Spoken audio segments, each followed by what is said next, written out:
네, 여러분 현재 우리 대한민국의 가장 큰 어려움이 뭐라고 생각하시나요?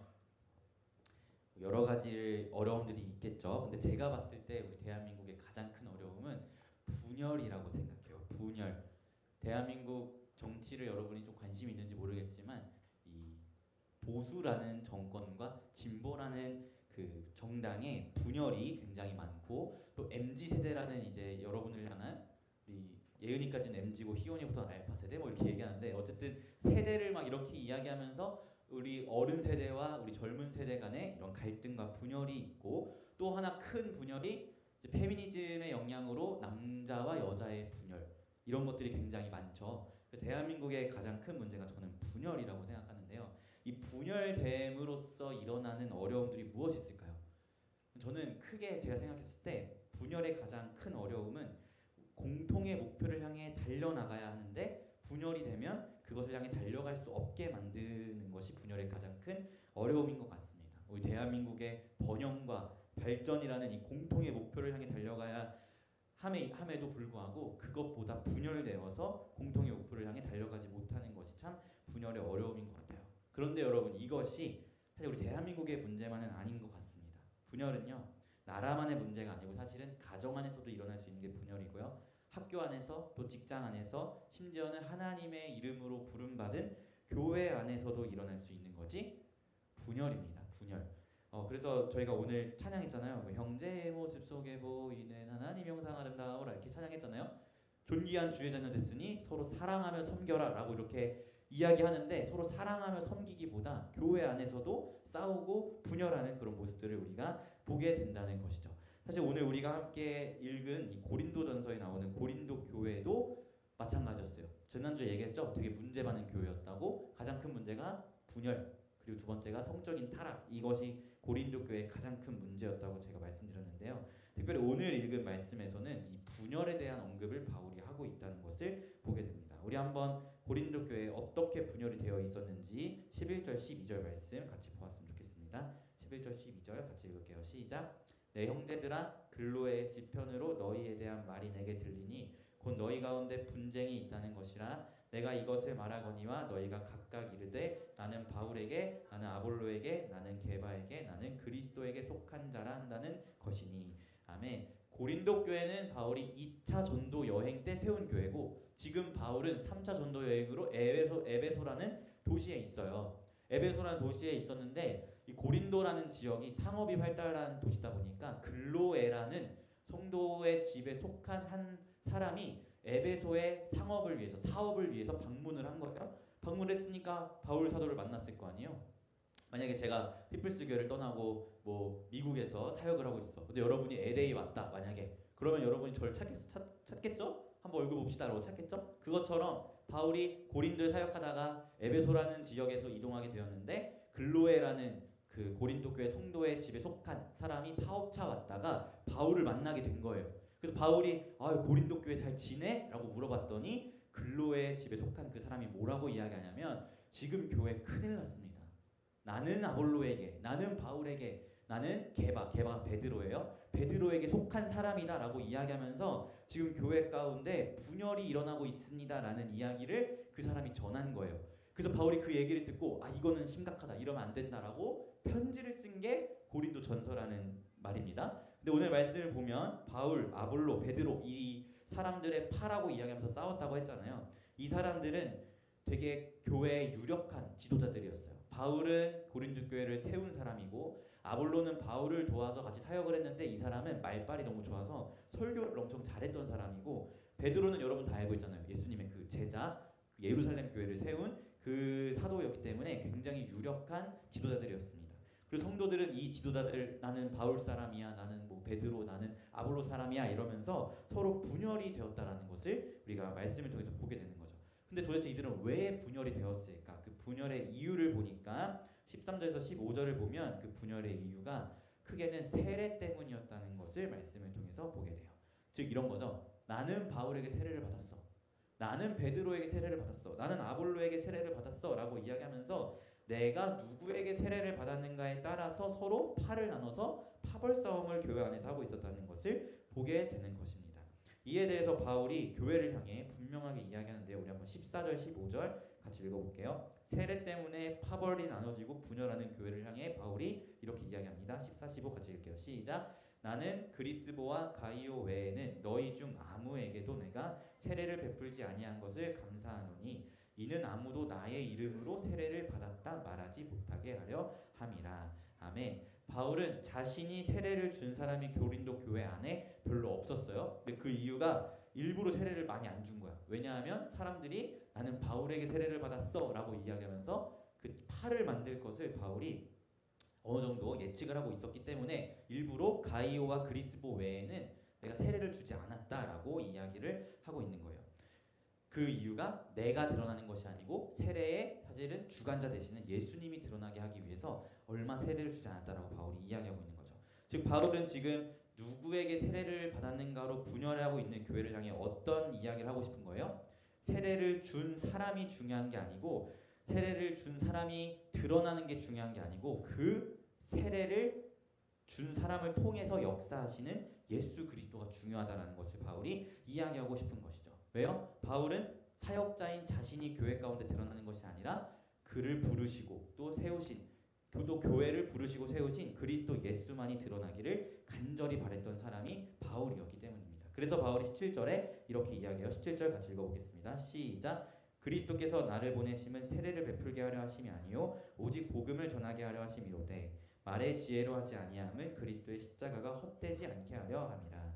아멘. 바울이 뭐라고 이야기합니까? 나를 보내심은 세례를 위한 게 아니고 복음의 목적이 있다라고 이야기합니다. 세례를 이렇게 주는 그 행위가 아니라 바울이 전하는 복음의 목적이 있다는 거예요. 복음에 무슨 내용이 들어있는데요?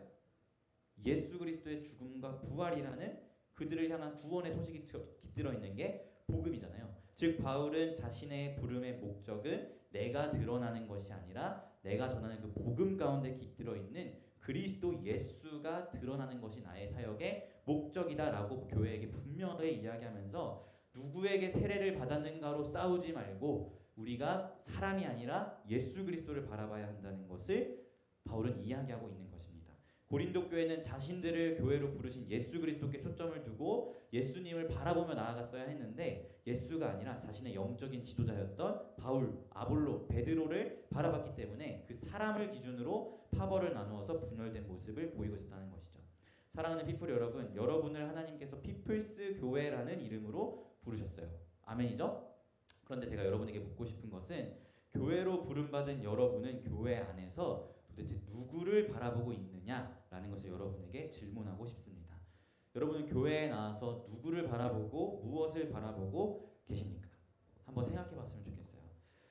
제가 인스타그램에 이제 여러분에 대한 소식을 자주 올리잖아요. 막 뭐 재밌는 썰이 있으면 썰을 올리고 뭐가 있으면 뭐 이렇게 많이 올리잖아요. 그래서 사실 제 주변에 이제 사역하는 동기 목사님들이나 아니면 CCC 간사님들이 여러분에 대한 이야기를 저한테 만나면 되게 자주 해요.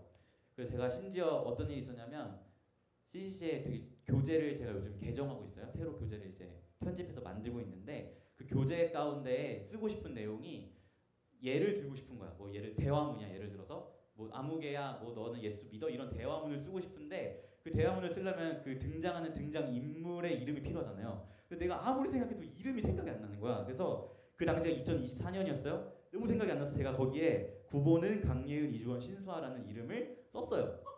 그 이름을 썼어요. 보는 땡땡하고 뭐 주원아 너 예수 믿어 뭐 이렇게 썼어요. 그런 걸 써서 초안으로 이제 해가지고 검수를 받을 거 아니에요. 그래서 검수를 받아서 같이 하는 간사님들에게 딱 이렇게 했는데 그걸 읽어보더니 한 간사님이 저한테 이러는 거예요. 간사님 이거 간사님 교회 애들 이름 아니에요? 이러는 거예요. 그래서 어떻게 알았지? 라고 해가지고 이름을 지우고 제가 구땡땡 뭐 이땡땡 신땡땡 이렇게 이름을 바꾸긴 했는데요. 어쨌든 그러다 보니까 저의 이제 사역에 대한 관심이 많으시고 여러분에 대한 이야기도 사람들이 잘 알다 보니까 이제 사람들과 만나면 이런 이야기를 이제 막 하게 됩니다.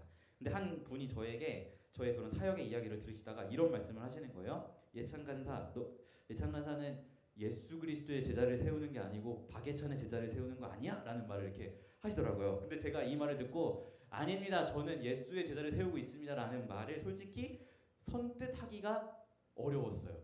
제가 이렇게 돌아봤을 때 내가 여러분을 예수님의 제자로 세우고 있는 건가? 아니면 나의 제자로 세우고 있는 건가?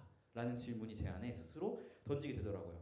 그만큼 우리는 연약해서 언제든지 예수님의 자리에 사람을 앉히거나 내가 앉게 되는 과오를 범하게 됩니다. 때때로는 여러분을 이끌어가고 있는 제가 예수님 자리에 대신해서 앉아 있을 수가 있고요. 또는 우리 교회를 이끌어가시는 담임 목사님이 예수님의 자리에 대신해서 앉아 있을 수 있는 거예요.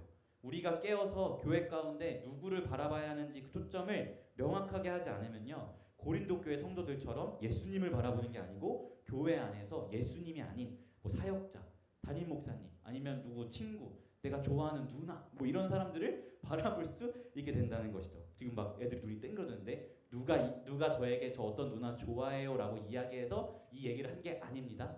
혹시 누구야 뭐 이렇게 찾고 있는 것 같아가지고 그냥 막 얘기한 거예요. 어쨌든 우리가 중요한 것은 우리의 초점을 예수께 두지 않으면 교회 가운데 예수님이 아닌 다른 것을 자꾸만 바라보게 된다는 것이죠. 시스템이 될 수도 있고 사람이 될 수도 있고 목사님이 될 수도 있고 다른 어떤 게 될 수 있다는 거예요.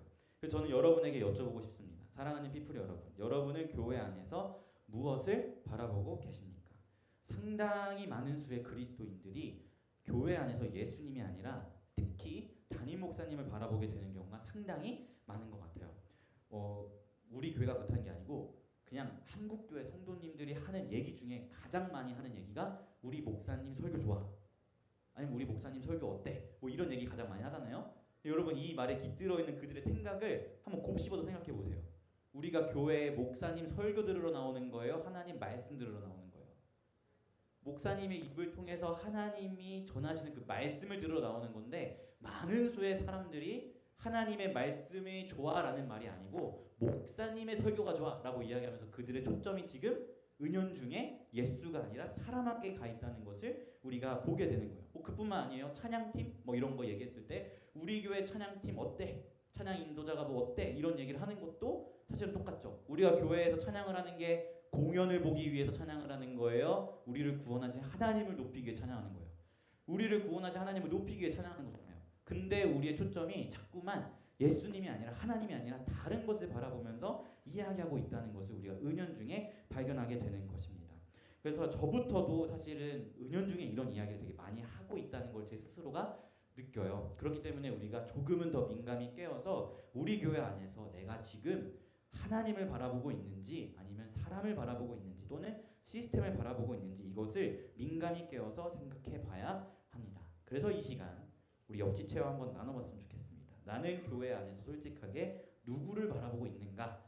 시스템이 될 수도 있고 사람이 될 수도 있고 내가 좋아하는 사람이 될 수도 있고 뭐가 될 수도 있어요. 뭐가 될지 몰라요. 어쨌든 옆 사람과 함께 나는 무엇을 바라보고 있는가? 우리 예은이, 수영이 뭐 이렇게 보윤이, 수와 희원이, 시온이 이렇게 옆지체랑 한번 짧게 한번 나눠볼게요. 난 무엇을 바라보고 있는지.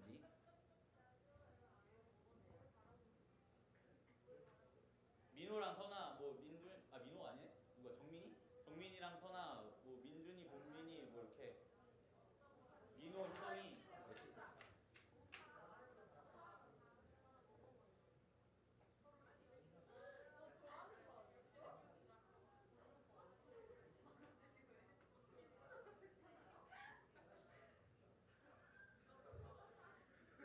뭐 짧게 나누셨죠? 혹시 내 짝꿍이 나는 하나님을 바라보고 있어요라고 얘기한 사람? 오, 여기 대표 2명은 하나님을 뭐 좋아하는 사람 얘기했다며. 그래요? 뭐 여러분 나눔을 제가 물어보진 않을게요. 그런데 여러분이 나눔에서 들을 수 있듯이 우리가 때로는 하나님이 아니라 다른 것을 바라보게 된다는 것입니다. 그래서 전 여러분에게 도전드리고 싶은 것은 조금 더 민감히 깨어있자. 우리 교회가 하나님만을 바라보고 사람이 드러나는 교회가 되지 않도록 우리 뿌리 공동체 가운데 민감히 깨어있자라는 말씀을 여러분에게 전해드리고 싶습니다. 사랑하는 피플 여러분, 교회는요 언제나 우리를 부르신 예수 그리스도만을 바라봐야 합니다. 예수님의 자리에 사람을 앉히셨다면, 예수님의 또 자리에 사람 또는 시스템 다른 어떤 것을 앉히셨다면 이 시간 그것에서 돌이켜 오직 예수 그리스도만을 바라보시고 그분께 초점을 두시기를 부탁드립니다. 예수를 바라보지 못하고 사역자를 바라봄으로써 분열을 초래했던 고린도 교회 성도들의 그 잘못된 모습들을 배우지 마시고 우리를 구원하신 예수 그리스도만 바라보는 여러분들이 되었으면 좋겠습니다. 혹시 제가 여러분이 예수님을 바라보는데 방해가 된다면 다음 주부터 예수님의 가면을 쓰고 설교를 하겠습니다. 방해가 된다면. 방해가 된다면. 그러니까 이 말의 의미를 여러분이 알아주겠어요. 내 진심을 느껴줘. 여러분이 나를 바라보지 않고 사람을 바라보지 않고 예수님을 바라보길 간절히 원하는 저의 진심을 알아주셨으면 좋겠어요. 아시겠죠? 예수님을 바라보라는 얘기예요. 정말 그것이 나를 가리기 위해 가면이 필요하다면 가면이라도 쓰겠다라는 말을 여러분에게 한 것입니다. 말실수를 한 것 같아요. 뭔가 여러분이 미끼를 부른 것 같은데 어쨌든 네, 핵심은 뭐다? 예수 그리스도만 바라보자. 아시겠죠? 네, 우리 그런 은혜가 우리 피프리 공동체 가운데 있기를 예수님의 이름으로 소망합니다. 아멘. 자, 기도하고 기도에 이어겠습니다. 기도하겠습니다. 하나님 아버지 감사합니다. 우리를 교회로 부르신 하나님의 크신 은혜를 기억합니다. 우리가 너무나 연약하여서 때로는 예수님이 아니라 다른 어떠한 것을 교회 가운데서 바라보게 되는 것 같습니다. 우리 연약한 모습들 용서하여 주시고 우리를 부르신 그리스도 예수께 초점을 두며 하루하루 또 한 주 한 주 살아가는